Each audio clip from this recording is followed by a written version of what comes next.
Tonight's episode of The Lost Way is a special Halloween double feature. In the first story, a grieving 13-year-old boy receives an unexpected visitor on Halloween. In our second story, a precocious 6-year-old gets more than he bargained for when he decides to stay up late on Halloween to watch a scary movie. Welcome to The Lost Way.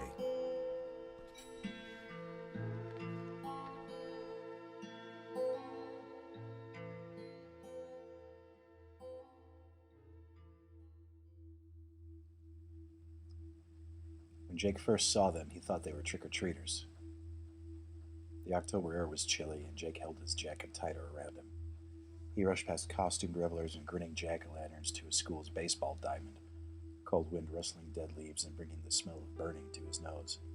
The annual Halloween bonfire had started. As orange twilight deepened to purple and blue around him, a man walked closer.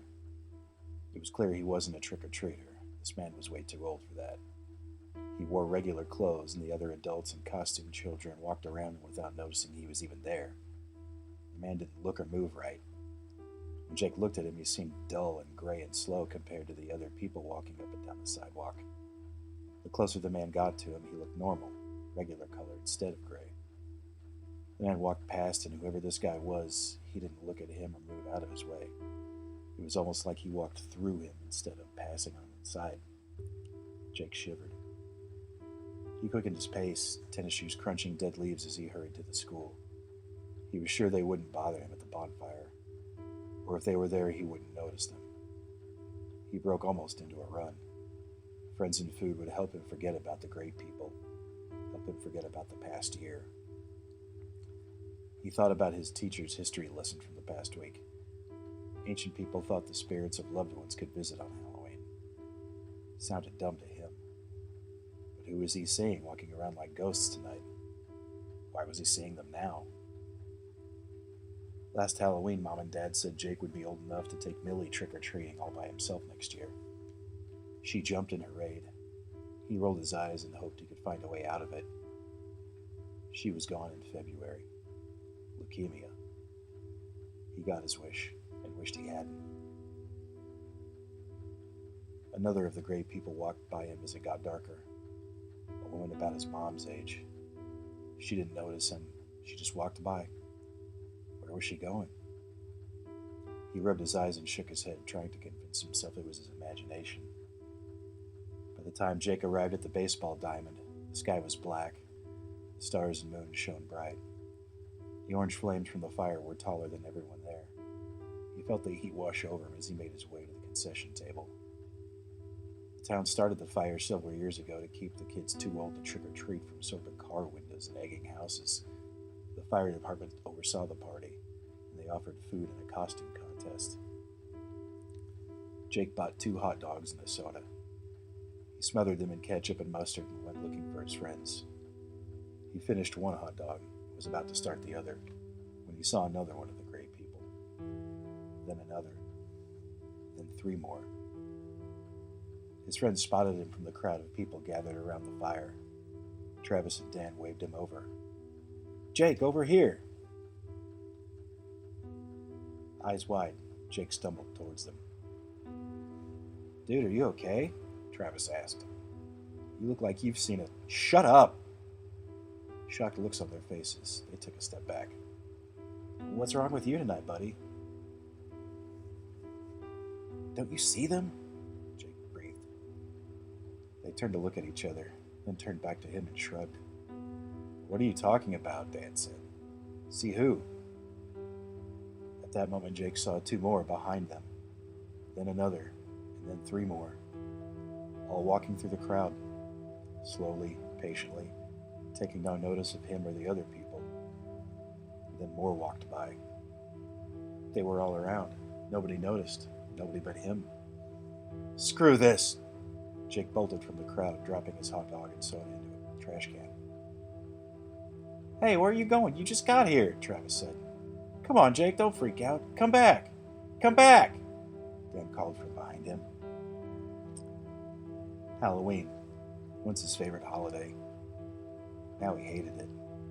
He was better off back at home. He'd find something else to do that didn't involve ghosts or Halloween or spirits visiting. Hurrying down the sidewalk, he saw another one of them walk up to a house and knock on the door. Someone opened it and the gray figure walked in. Why the hell would anyone let one of them inside? No way he would if one of them came to his house. No way.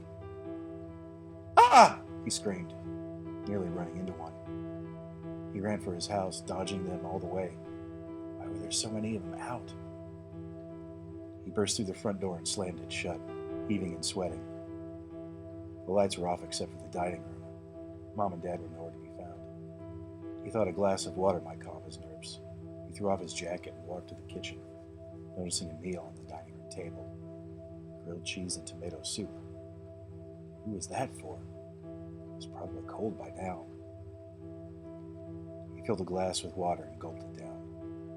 Closing his eyes and trying to breathe slower, he remembered his history lesson again. When the dead came back on Halloween, their relatives were supposed to feed them and entertain them with songs and games so they'd be happy for the next year in the afterlife. Jake finished his water and started for his upstairs bedroom when he froze. It sounded tiny, like a little kid's fist on the door. It was too late for trick-or-treating. His folks had even turned the porch light off. Maybe Travis and Dan left the bonfire and came looking for him. He felt cold. Stepping through the living room, he heard it again. He turned the knob and pulled the door back, a burst of cold October air spilling in. A little girl stood on the welcome mat. Hair in brown pigtails, brown eyes, chubby cheeks. The little girl smiled. "Hi, Bubba Jake," Millie said. She jumped up and hugged him. His eyes were wide. He couldn't even move to hug her back. "What's wrong?" she asked. He swallowed, trying to think of anything to say. Anything at all. "Aren't you dead?" "Yeah, but I get to visit tonight." She smiled, showing the dark hole where she lost her 2 front teeth. "Oh," he said. It was all he could imagine. It was stress, trauma, grief. That explained everything he was seeing tonight.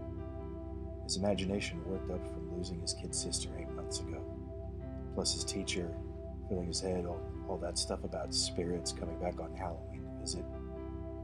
He had been imagining all of this. But if he wasn't...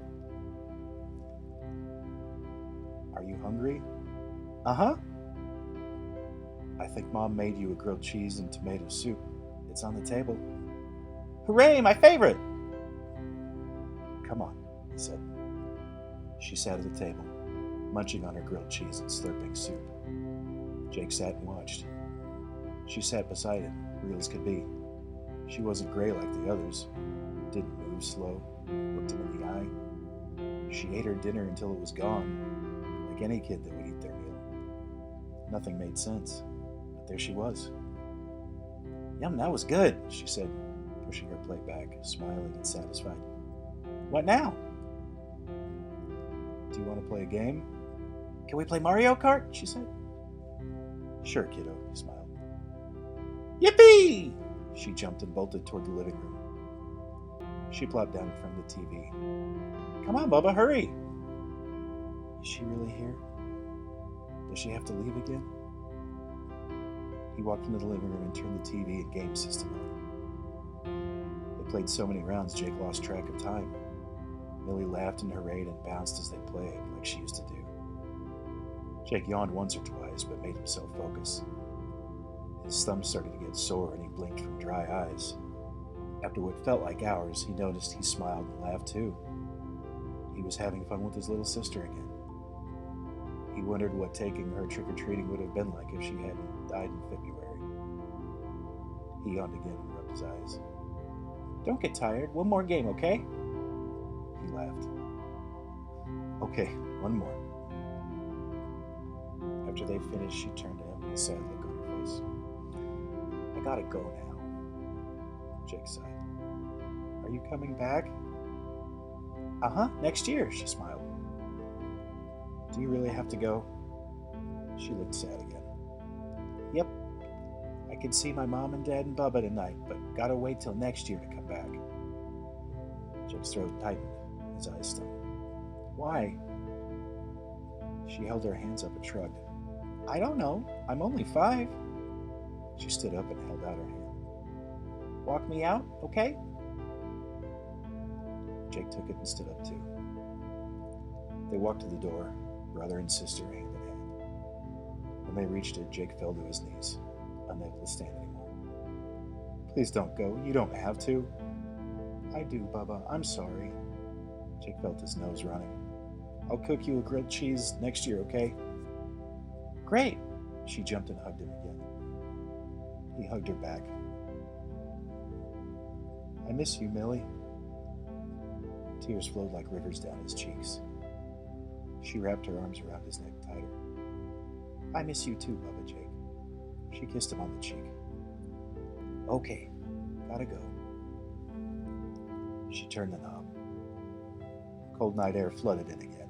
Jake saw gray people one more time, walking down the sidewalk. He wasn't scared this time.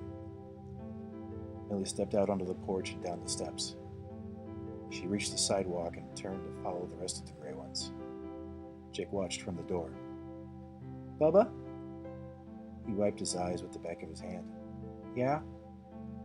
You gotta close the door, okay? Okay, I will. Bye-bye. I love you. See you next year, she waved. I love you too. Another gray person found her and took her hand. They walked down the sidewalk together as he shut the door. Jake fell down on his seat, his body racked by heaving sobs. Why did I let her go? She told him they would see each other again, but why should he wait that long? It wasn't fair. He wiped snot and tears on his t-shirt and stood up. He jerked open the front door. Millie! The gray people were all gone. The October wind rustled leaves and made his tears cold. Grinning jack-o'-lanterns sat on porches up and down the street. Gently, he shut the door again.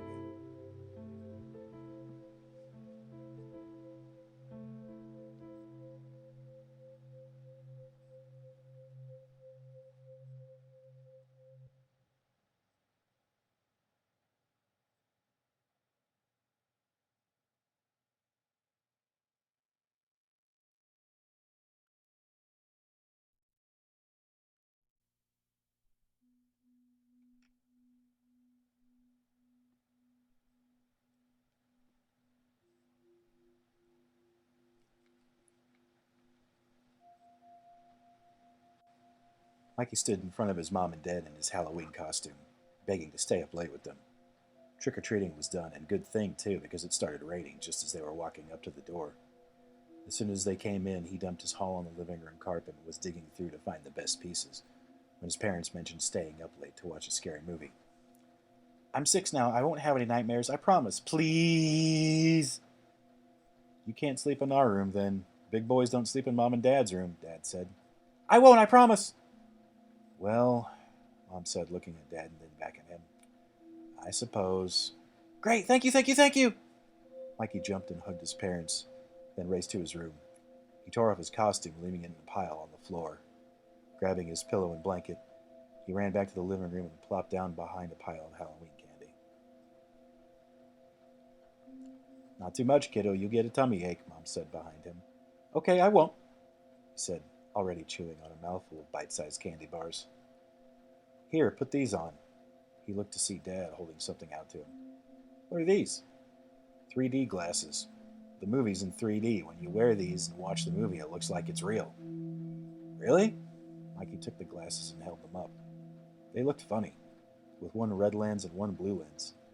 He put them on. They were way too big for him, and the cardboard made his nose itch. He took them off and tossed them on the floor beside him. Okay, it's starting. Dad turned off the lights, leaving only the flickering gray images from the TV to see by. On the TV appeared a man in a suit, saying welcome to the network's Halloween night special creature feature. The man repeated what Dad said about wearing the funny 3D glasses. Then the movie finally started. Mikey's excitement came crashing down. He was hoping for a Freddy or Jason movie. but on the screen it was an old black and white film. Not even any castles or lightning or monsters, just normal people standing around talking. He sighed and shoved more candy in his mouth. Chocolate caramels, fruit chews, candy corn. Mom told him not so much candy or he'll get cavities, and Dad said it's okay because it was Halloween. He kept munching, watching the TV and waiting for the movie to get good. Outside, the wind picked up and the rain ran down the windows. Mikey hoped there wouldn't be any lightning tonight. He watched and wondered if Mom and Dad were playing a joke on him, a trick on Halloween. He yawned and almost told him he wanted to go to bed instead, but Mom spoke up. She sounded excited. "Oh, sweetie, this is the scary part. Put your glasses on." "Okay." He scratched his nose where the glasses rested. He closed one eye, then the other over and over again, looking at the TV screen in red, then blue, and laughing.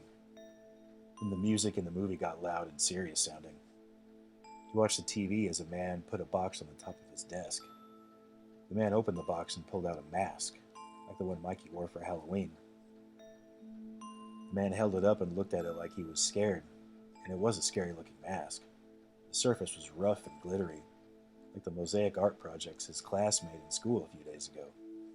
The eyes were big and black and empty. The mouth hung open and had 2 rows of jagged, crooked teeth. To Mikey, it looked like a hungry, angry skull. Just then, a booming voice from the TV made him jump. Put the mask on now. "Are your glasses on, buddy?" his dad said. "Yeah, they are. What's happening?" "Just watch." Mikey saw the man in the movie put the funny mask on. Then he started to shake and freak out. The TV screen started to spin. Gray swirls went around and around, and Mikey started to feel dizzy. Then the ugly skull mask appeared on the screen. It started small, then got bigger and bigger and bigger. But worse, it looked like it was coming out of the TV, straight for him. "Ah!" Mikey yelped and dove under his blanket. He could hear Mom and Dad laughing behind him where they were on the couch. He opened his blanket again and peeked out. The mask was still on the screen, staring at him. And then something worse happened. The mask started to change into a real skull, with real eyes looking right at him. The scary voice roared again. Put the mask on now. He snapped his blanket back over his eyes. "I don't like this movie!" Hands pressed to his ears, Mikey occasionally peered out from under his blanket to make sure the scary parts were over. He stayed under covers until the movie ended. He ignored his candy pile. When Mom and Dad finally turned off the TV, he breathed easier. "Okay, bedtime, kiddo," Dad said. He left his pile of Halloween candy on the living room floor. It would be safe there until morning. He ran to the bathroom to brush his teeth.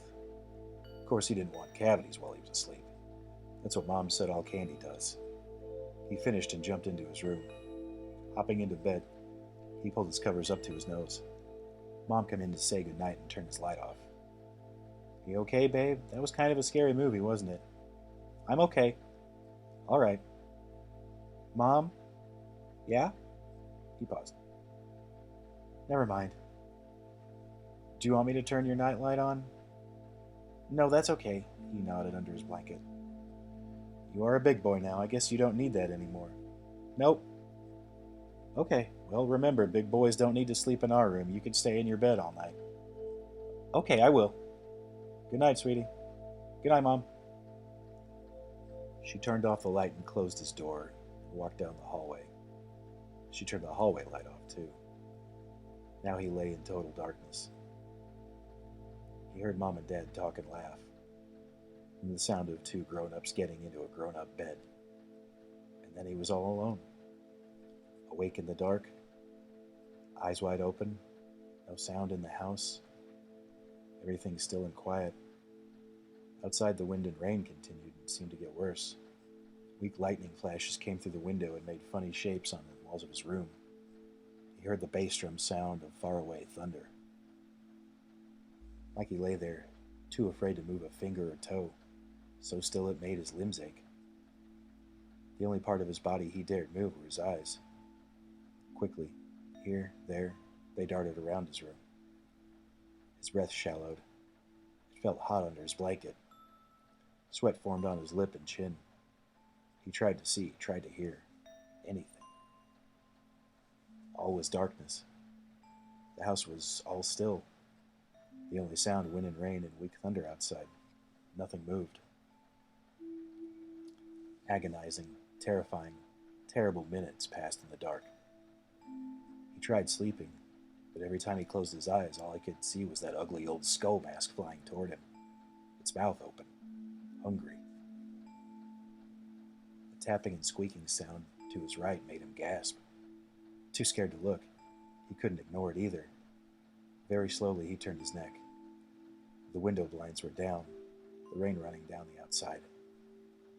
Just then, a burst of lightning threw shapes and shadows into his room, the peal of thunder like a cannon. Outside his window, the lightning flashed again, showing what made the squeaking sound. Fingers! Long, bony skeleton fingers tapped and clawed at the window, reaching for him. Ah! He yelped, ducking behind his blanket again. He wasn't safe there. He had to get out of there and make his way to Mom and Dad's bedroom. His heart thudded. The lightning let just enough light in through his window to see his door. Grabbing pillow and blanket, he hopped out of his bed, keeping his eyes fixed on his escape. He turned the knob and jumped out. The hallway was even darker than his room, like he could barely see anything. The lightning flashes were weak now. The thunder a low, constant rumbling, far away but still too close. He groped along the wall, trying to feel for the light switch. Where was it? The sound found his ears from somewhere down the hall. Plink, plink, plink it went. Was that skeleton trying to find him again? Too scared to cross to the other side to find the switch, he crept along the hall as fast as he dared until he felt the wall give way to air. He was at the entrance to the living room. Everything in there was black except the windows, which were green and orange and purple from the Halloween string light decorations outside. It was funny, but the living room looked bigger at night. All the familiar furniture, the couch, the chairs, the coffee table, all seemed far away. He thought about sleeping on the couch, but it was under the window. The skeleton fingers might try to get him. His eyes started to mist and his chin quivered. He realized the only chance to be safe was to sleep in Mom and Dad's room. He hugged his blanket and pillow tighter to his body and started tiptoeing through the dark cavern of the living room, one step after the other. Step. Step. He scanned around, looking out for skulls or skeletons or anything trying to get him. More lightning flashed, making a black outline of familiar shapes in the room. There was the couch, the tall lamp by the coffee table, Dad's easy chair. He crept on, tiptoeing to the other side where the doorway to the hall lay. At the end of the hall, Mom and Dad's room, in safety. Step, step. He dug trembling toes into the living room rug. Outside the front door, he could hear cold autumn wind howling and lashing rain around the house. All of a sudden, he hated Halloween. Trick-or-treating and dressing up was so much fun, and he loved jack-o'-lanterns and decorations and ringing doorbells and yelling, "Trick-or-treat!" and having somebody drop a handful of candy into his bag. Everything about Halloween was fun, until he watched that dumb movie. Mikey wondered if he was really a big boy after all, and if he should just have gone to bed and slept and never saw that scary skull mask, and if he had just went to bed like a good boy, none of this would be happening to him now. His nose started running, and he wiped tears from his eyes. Whimpering, scared out of his wits, he kept tiptoeing across the living room, quiet as he could so he wouldn't alert any skeleton or monster looking for him. He promised God he wouldn't watch scary movies anymore. He stopped, breath caught in his throat. There it was again. The squeak.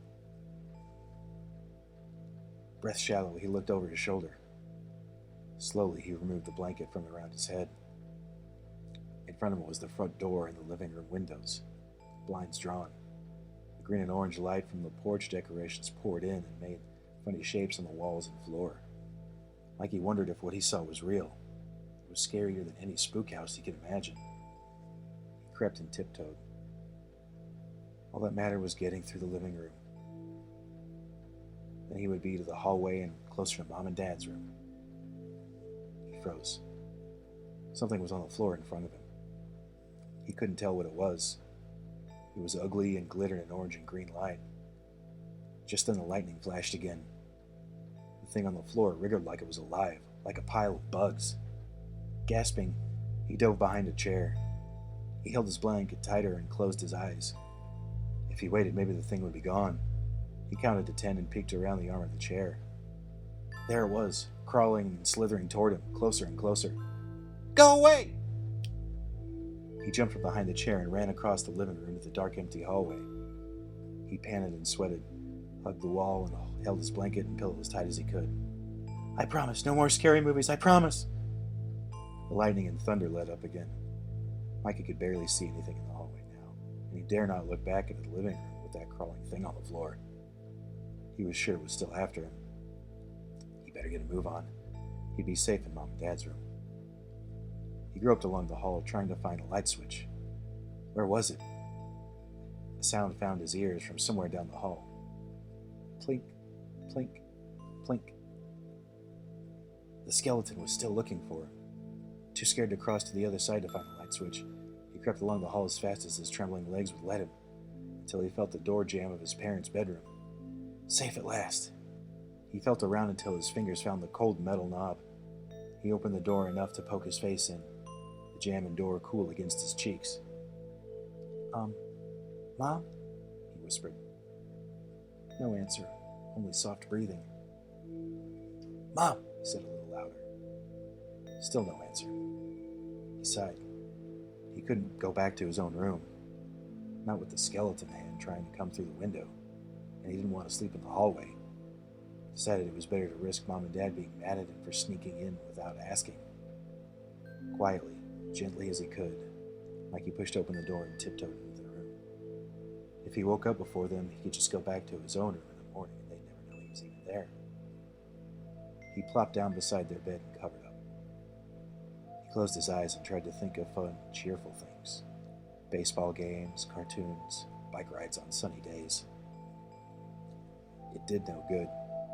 That lyric skull mask with the jagged teeth invaded his mind. The voice echoed in his head. Put the mask on now. His eyes popped open. That was the only way to keep from seeing that mask. He scanned the area around him. Mom and Dad's room was usually tidy. He was comfortable there and knew it well in the daytime. But something wasn't right. He peered around in the dark, breathing and his heart beat faster. Weak lightning flashed through the bedroom windows. Low peals of thunder promised to keep him up all night. It was a different place at night. Everywhere he looked, he saw things that should have been familiar, but in the dark were sinister and threatening. He knew where the big dresser with all the cologne bottles and candles on top was supposed to be, but when he looked that way, all he could see was a big black hulking shape looming over him. He couldn't look, but he was too scared to close his eyes. His roving gaze shifted from the walls to the floor in front of him. Peering in the dark, occasional flashes of weak lightning, he could see something near the end of his parents' bed. He squinted, trying hard to see what it was. It was round and it was lighter than the shadows around it, but the room was just too dark to see it clearly. A bright flash of lightning flooded light through the window. He scanned the room again. Glass bottles of cologne and figurines glittered on top of the dresser. He heard the wind outside, the plink-plink sound from the hallway. He looked down in front of the spot on the floor again and gasped. There was something on the floor in front of him. It looked about the size of a soccer ball, but in the dark he couldn't tell what it was. Just then another flash of lightning blazed into the room. Thunder pealed so loud he yelped and slapped his hands over his ears. He saw the thing on the floor clearly now. Two big dark spots, side by side like eyes, stared at him, with a smaller one like a nose under him. On the bottom, a mouth with crooked teeth yawned open, hungry. The skull mask found him! Leave me alone! He cried, throwing his cover up over his face. Trembling, sweating, his palms moist from hot breath, he backed away until his head bumped against the wall. He was trapped. Mikey yawned and rubbed his eyes. No, he couldn't go to sleep, or the mask would get him for sure. He tried to think of what to do. He was trapped and couldn't run away. If only he had his baseball bat, but that was all the way back in his room. Shivering, scared little boy lowered his cover just under his eyes to peek out. There it was, closer, uglier. The mouth gaped open, wide, teeth ready to chew him to pieces. "Leave me alone, you old skull! Leave me alone!" He slapped his hands to his eyes and pulled his cover up again. He yawned, deeper this time. How could he be so tired and scared like this? If he let himself fall asleep, he would have nightmares of skulls flying at him and chasing him and trying to eat him. But if he stayed awake, he would have one right in front of him all night, with no escape. Tears welled in his eyes. He wished he'd never watched that dumb movie. He slapped his hands together and bowed his head. "Dear God, I promise not to watch any more scary movies. Dear God, I promise not to watch any more scary movies." Another yawn. He couldn't let himself sleep with that thing staring at him. If only he had something to throw at it. And then he remembered. His pillow. He hated having to throw it away, because once he did, he knew he wouldn't be getting it back. But he had no choice. Reaching behind him, he gripped it with one hand and drew his arm back.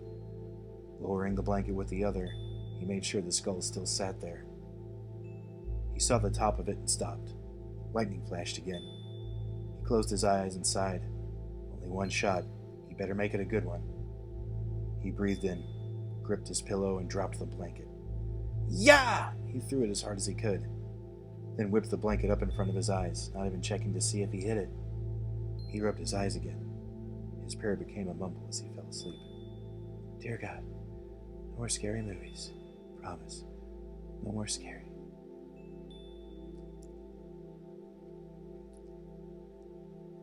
Still curled in a ball under his blanket, Mikey heard voices above him. The floor thumped around him from footfalls of adults. Need to go pick up Mikey's candy he left in the living room last night. Hope he doesn't get sick after eating all that. Don't forget you were going to trim those tree branches from around the windows today. Oh, well, look at this. What? From his dad's voice. Haha, he must have snuck in here last night. I knew he'd have nightmares. Hey, Mikey. Wake up, buddy boy. He felt his dad's hand on his shoulder, shaking him. Blinking, he opened his eyes. Sunlight flooded into the room, the sky bright blue through the window. The room around him was filled with friendly, familiar shapes again. Morning. Did he wet himself again? Mom asked. He's dry. Told you he's getting better about it. He felt Dad pick him up. Let's go back to your own room, kiddo. Mikey rubbed his eyes and looked down where he slept that night. His blanket lay on the floor below him. He looked for his pillow. There it was, next to the foot of his parents' bed. He wondered about the skull mask last night, if he hid it. He couldn't see very well in the dark. He thought he probably missed it. The ugly old thing should have been right there, right in front of his blanket. But all he saw was a wadded up pair of his dad's white work pants.